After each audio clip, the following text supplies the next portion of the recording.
En France, on s'interroge. Que savait le cardinal Barbarin des agissements de 2 prêtres de son diocèse soupçonnés d'agression sexuelle sur mineurs? Des actes commis dans les années 80 et 90. C'est ce que cherchent à savoir les enquêteurs qui interrogent depuis ce matin l'archevêque de Lyon. On fait le point avec Inès Olagaray. Accompagné de son avocat, le cardinal Barbarin entre rapidement dans le commissariat. Son audition a commencé à 8h ce mercredi matin.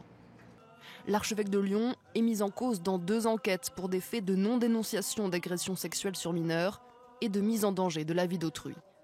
Il est interrogé sur le cas du père Bernard Prénat, mis en examen fin janvier pour des agressions sexuelles commises sur de jeunes scouts entre 1986 et 1991.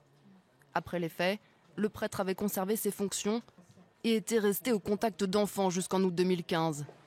Monseigneur Barbarin dit avoir eu connaissance de ces actes dès 2007 et plaide pour sa défense que les faits reprochés au père Prénat sont très anciens, contrairement à d'autres agressions similaires dont il a pu être informé.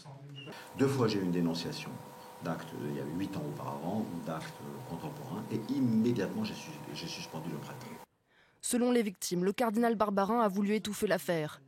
Vendredi, la Cour d'appel de Lyon doit se prononcer sur la prescription des faits qui sont reprochés au père Bernard Prénat. S'ils sont déclarés prescrits, la défense estime que l'archevêque de Lyon ne pourra plus être poursuivi.